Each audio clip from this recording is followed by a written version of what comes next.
Cette vidéo traite de la diffusion de la machine à vapeur et des contreparties de cette diffusion en termes de risques industriels et sociaux.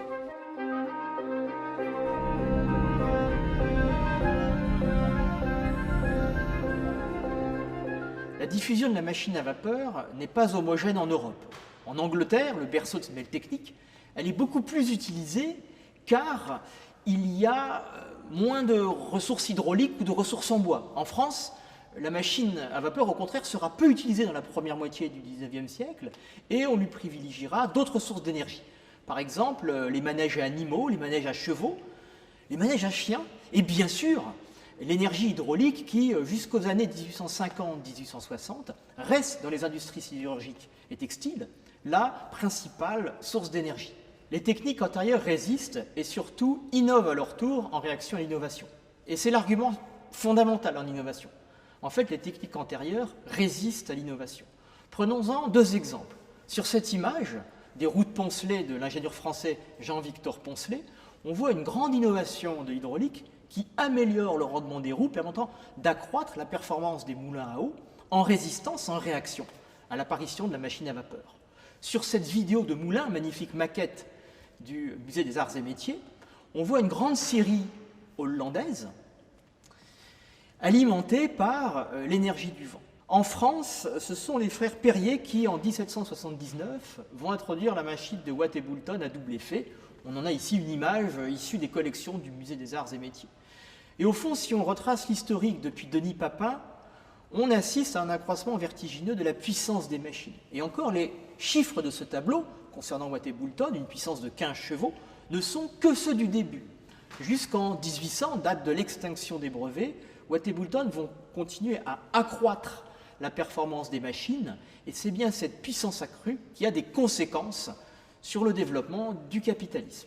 La machine à vapeur participe fortement du développement de la première révolution industrielle en démultipliant l'énergie dans de nombreux secteurs.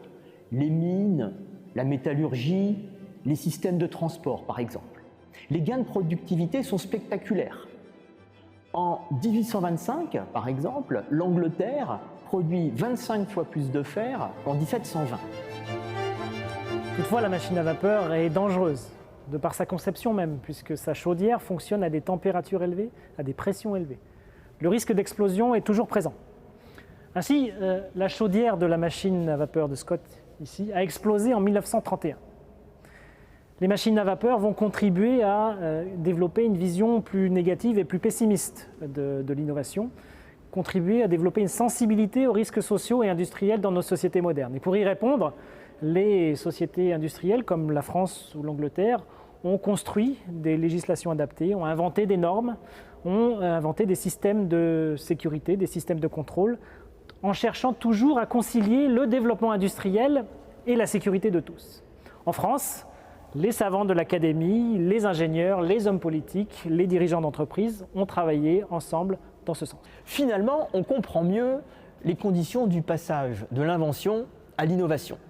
Premièrement, il y a eu toute une série d'inventions techniques.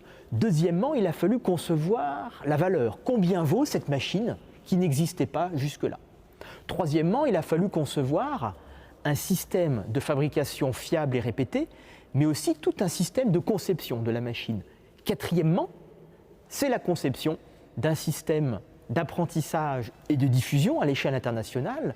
Et enfin, cinquièmement, il y a une diffusion de la machine grâce à une évolution juridique et réglementaire. Et c'est tout au long du XIXe siècle, jusqu'au début du XXe siècle, que la machine à vapeur va se diffuser comme une innovation.